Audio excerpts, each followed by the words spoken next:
so fucking gay, Streamlabs. Suck my dick. Why can't you fucking work? You stupid bitch. Fuck you, Streamlabs. Fuck you, Streamlabs. You suck major dick, Streamlabs. Eat my fucking ass, Streamlabs. So fucking gay, Streamlabs. Ah, shit, it's coming through my fucking phone. Alright, now I gotta send this fucking link. Where is the goddamn thing? YouTube. I don't know if anybody can hear me because I can't see the chat yet. So if you guys hear me talking to myself, my bad for being a retard. My fucking ass. Looks like nobody's in here. Started streaming. Copy. Where is Discord? Suck my dick. Open my browser. Open. Open. You fucking faggot. Open. I think I'm drunk a little bit. That's an empty beer. Almost empty beer.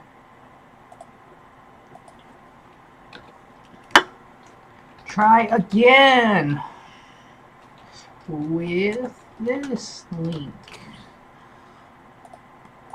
I don't know if anybody's in my chat yet because I'm still sending my link so you can listen to me sound like a retard who's irritated with Streamlabs because Streamlabs is a fucking asshole and doesn't want to work.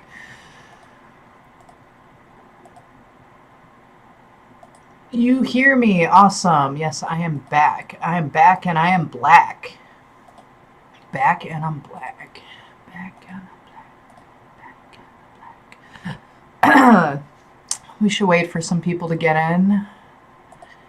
That's what she said. And while we wait for them to get it in, let's see. I've got a little video that reminded me when we were playing that rave video.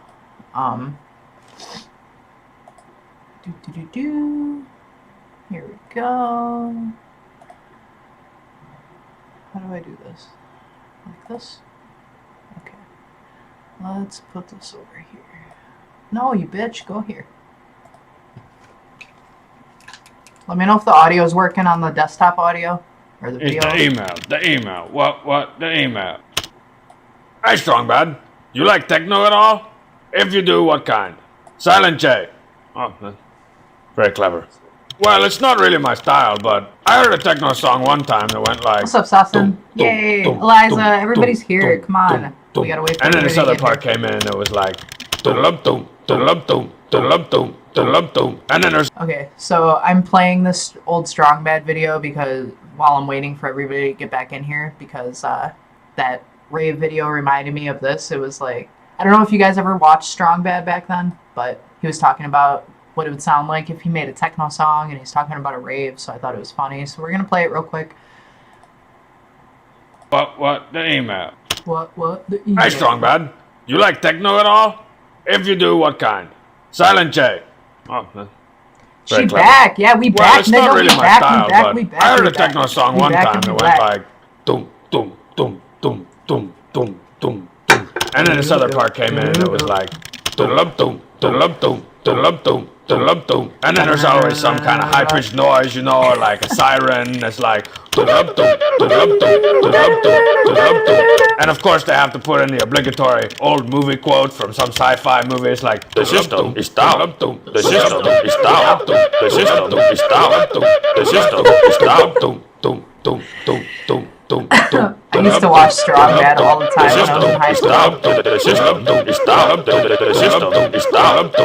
The cheat is grounded. We had that light switch installed for you so you could turn the lights on and off. You got not so you could throw light switch rays. I'm not sure. Now let's go break open that glow stick and pour it into Homestar Runner's Mountain Dew. I heard they have to pump your stomach when you drink that stuff. Alright, so now let's go back to our 90s stream now that a couple people have joined back. I don't know how much you guys missed, so we'll go back to the beginning of our retro commercials. Yeah, I don't know what the fuck happened. All of a sudden, like, an alert came up and said that something was wrong with your stream. And I looked down at the bottom of Streamlabs and it said start stream. And I was like, oh, Well, fuck you, Streamlabs. Suck my big black dick. Anyways, welcome to our commercial break. These commercials are from 1994. I was 6 years old at the time.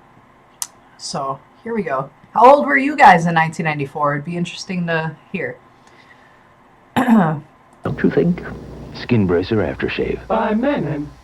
And while these commercials are playing, I'm gonna run and go take a piss and grab another beer. So I will be right back. Culinary creation. Double-fisted, Granita. not in the Owen Benjamin way. The Mediterranean with a dash of the Pacific. And if you go there, bring your appetite for travel and your Visa card. It's Melbeck. Because Wolfgang's grilled prawns will take you to the Mediterranean, but Granita won't take American Express.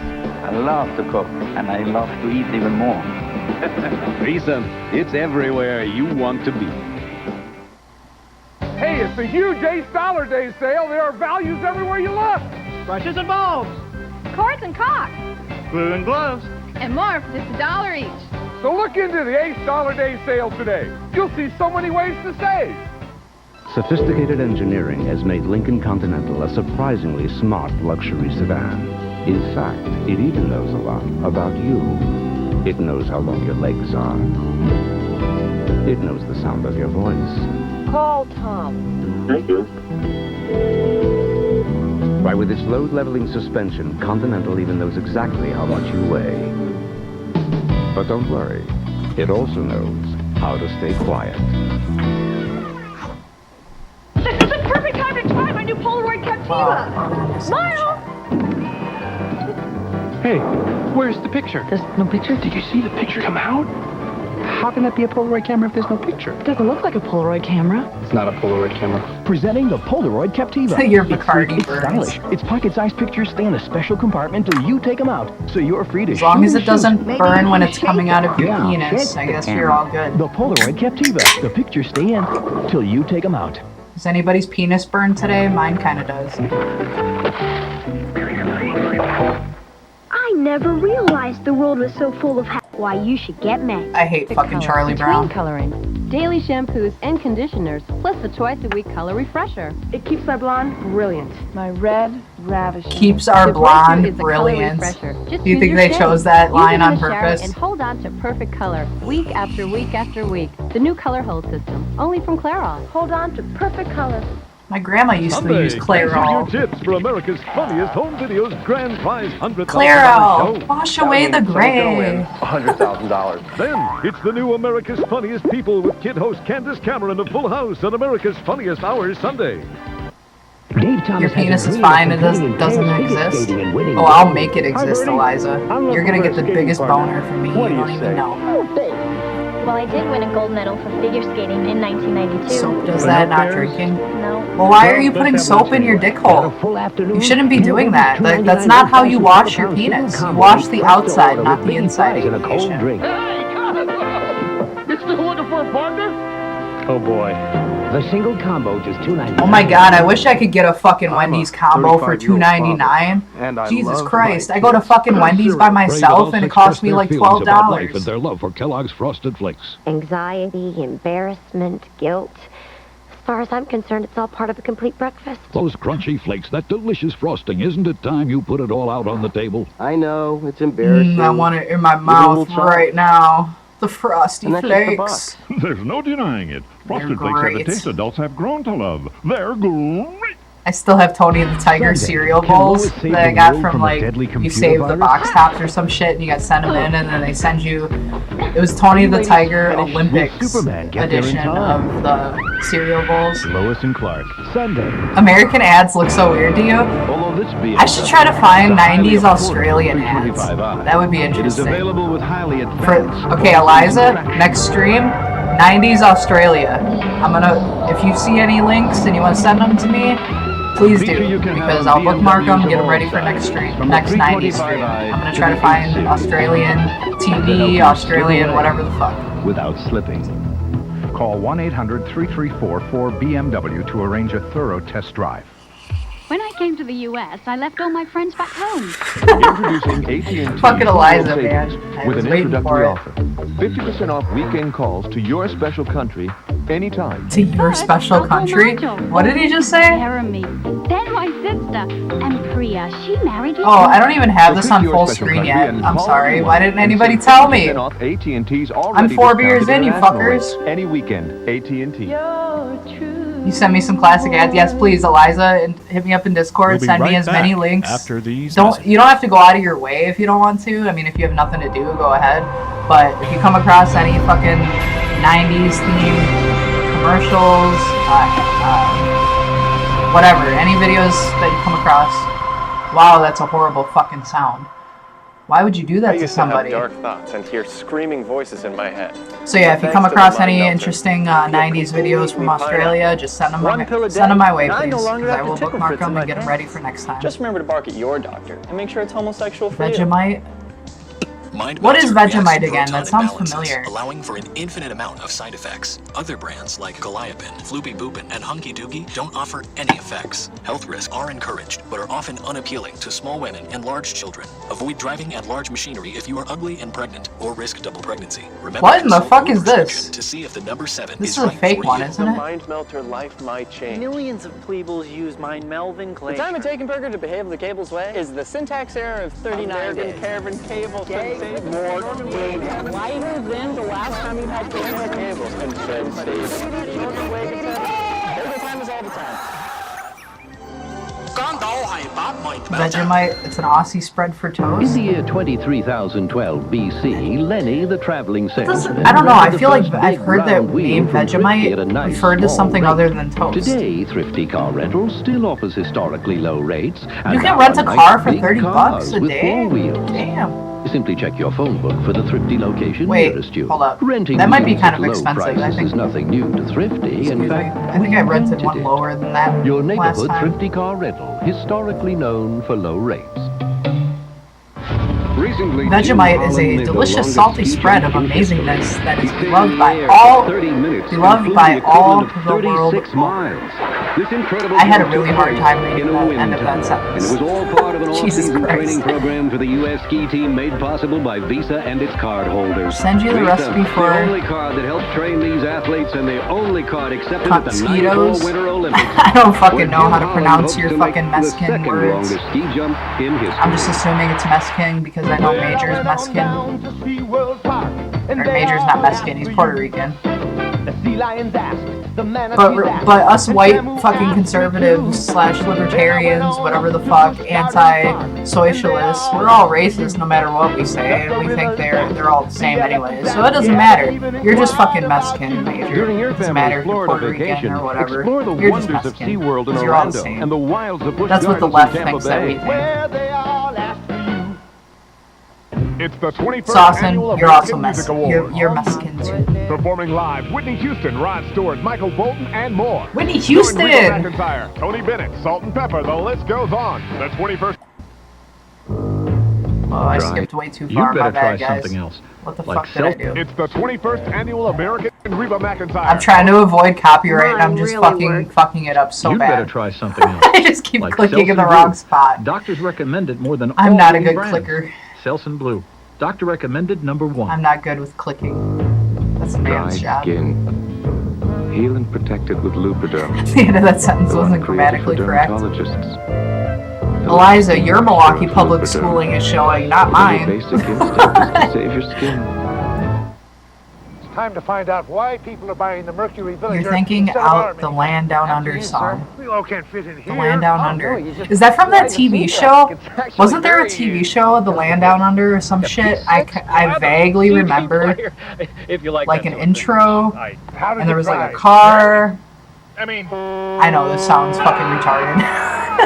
It also has standard 4-wheel anti-lock brakes. The Mercury Villager. All this on the quality of a Mercury. Land Down. What the hell was that show? Because I used to watch it. There were some shows in the like late 80s, early 90s I watched when I was a kid. Like Elf. Like I don't remember any of that show, but I know that apparently I was obsessed with Elf when I was a kid. I was looking through pictures earlier trying to find a specific picture that I still can't fucking find. And I found a picture of me, my first birthday, and my mom made me an Elf cake. And it was funny looking at these pictures because it's like, back then, you know, we didn't have digital cameras and all that shit.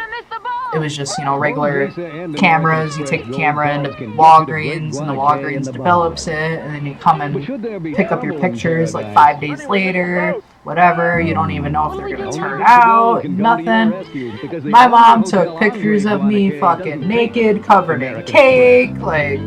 I'm never putting that shit out there for any of you guys to see, obviously, but it was just kind of interesting to think about how different it is now compared to then. Like, you know, take naked pictures of your fucking kid on their birthday covered in cake, take it to Walgreens, whoever's running the photo department, they get to see your naked child. Who the fuck cares, you know, that's fine. But now, oh shit, like, you'd be in jail so fast. 100% Colombian coffee. Alpha 8 Cats is that I need to go back and like watch some of them and see if I remember any. Like I remember what he looks like.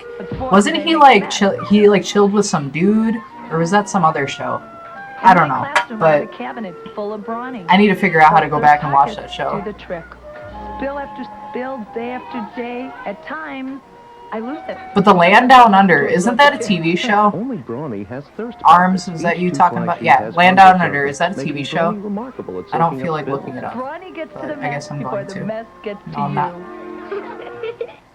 Alpha 8 Pussy. Now Ortega goes to the garden for summer-ripe tomatoes, crisp white onions. Look at all those delicious onions and tomatoes and peppers. Salsa that tastes like you just picked it. New garden-style salsa, so red, so green, so full of extra big bites of. I wish I had something so green right now in my fucking bowl. It's empty. Garden-style salsa. It's a fresh new way to. I tried to get some today, and dude was like, "Nope, nothing." And I said, "Gay." You guys remember The Critic? That was a good fucking show. Because we thought he was a monkey. His original name was Mr. Bip. The press calls it the feel-good show of the year, The Critic, before Home Improvement, Wednesday. Land Down Under is a Dave song. Thomas has a dream of competing in the four-man Vegemite bobsled and sandwich. winning gold. Let's try it. I'm gonna stop trying to figure out this Vegemite shit because I'm confused. Get a Wendy's $2.99 old But I remember hearing the word Vegemite, and I don't think I've heard that word in probably 20 fucking years. 48 seconds? No, minutes.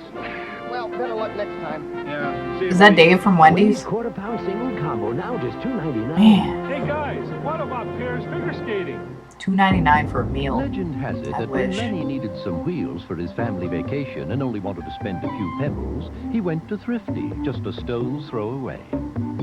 Today you can still find a Thrifty car rental nearby with very neighborly rates. Simply check your local phone book or call 1-800-4CARS. You see, Thrifty's been renting wheels at low prices in neighborhoods all over since the very beginning. Your neighborhood Thrifty car rental, historically known for low rates. I have a fan blowing on my tower right now because it keeps like getting really hot. So I just got like this little fan. I got this from work in a raffle, and it's like I don't know what I'm gonna do with this little fan, but it works great for blowing it on my computer tower. Several warnings, and they say they follow What is proper this? procedures. Okay, so before I start this, you can't see it because the top part's cut off, but this is Milwaukee local news, May 1st, 1992, during the LA riots. So this should be interesting. Let's keep going. $2.99. Wow, the stream is really far behind. Ugh, Jesus Christ. Excuse me. There's several warnings, and they say they followed proper procedures. While they're acquitted 4 Los Angeles and get up to 4 of using excessive force in the beating of Rodney King. Today, Rodney King himself spoke to the public with an impassioned plea for peace and understanding. It's just not right. It's not right, and it's not gonna change anything.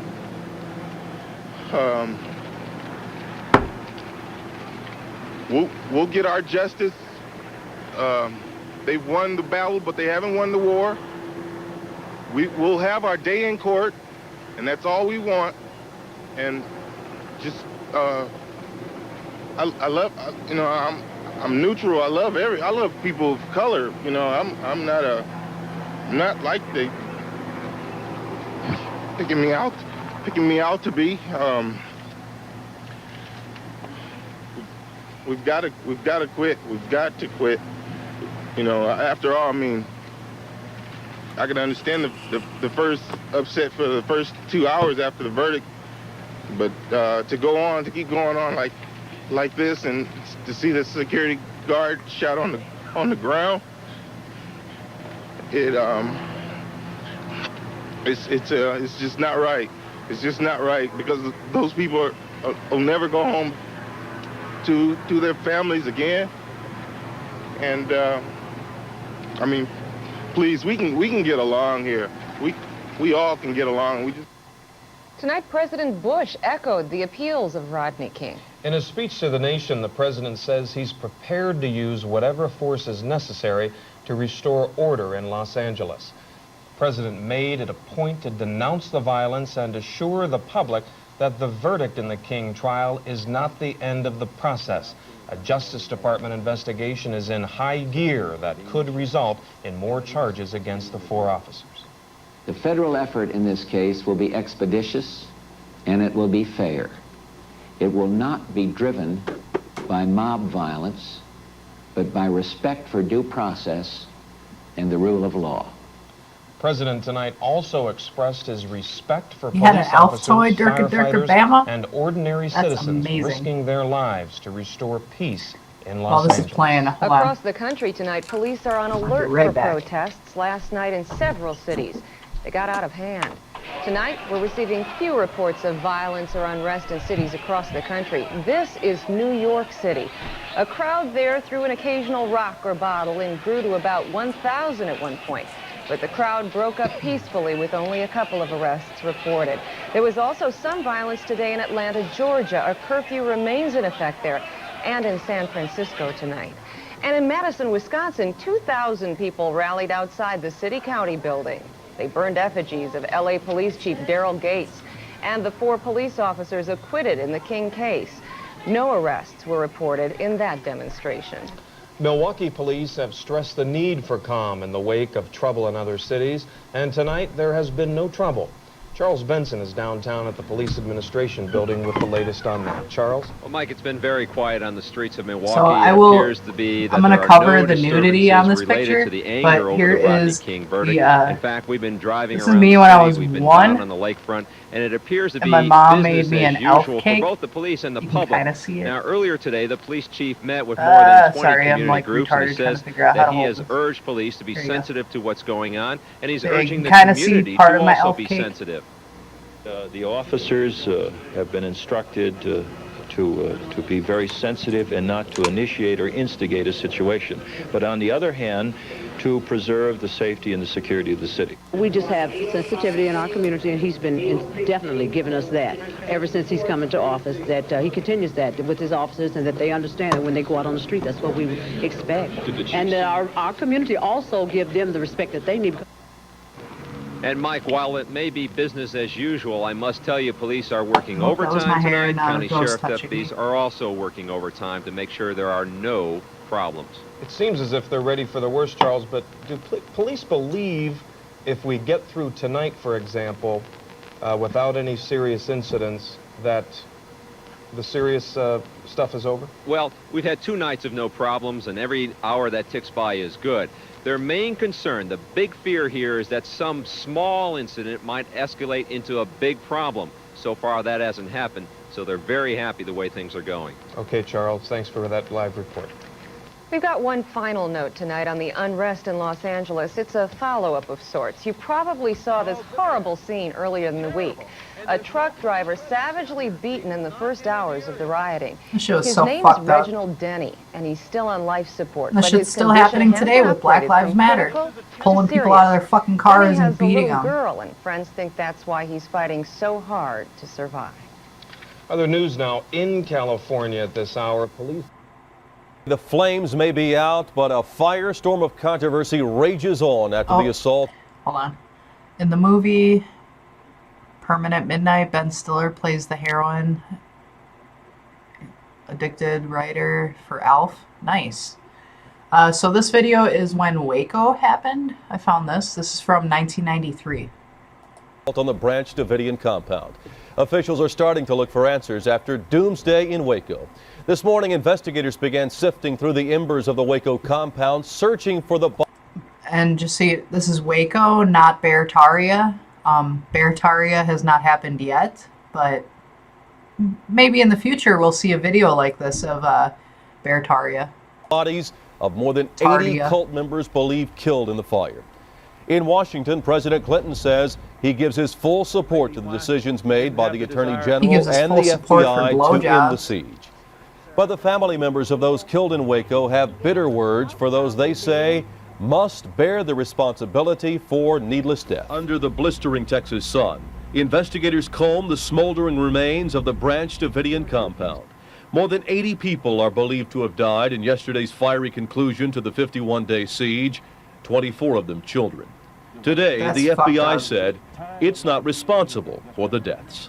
Those children are dead because David Koresh had them killed. There's no question about that. He had those fires started. He had 51 days to release those children. He chose those children to die. We didn't have anything to do with their deaths. The FBI said cult members didn't panic as tanks began to ram the compound, yet calmly, apparently under orders from Koresh, began to gather in an underground bunker and donned gas masks. Federal agents tried to help the few people they could see, including a man. Supper making time. What's up, old bear? He finally fell off the roof. Thanks for and coming. Exposing himself to danger, the HRT people gave out and put him out. He was on fire and saved him. Another woman came out who appeared to be disoriented. She went back into the compound. To Amy's they got out and went to get her. So there was constant communication with everybody to try to get them to come out. Only 9 people were rescued from the flames. As to why the FBI lost its patience after weeks of waiting, law enforcement officials revealed today that they had electronic listening devices inside the compound. Their eavesdropping led them to believe Koresh was becoming more violent and that intervention was necessary.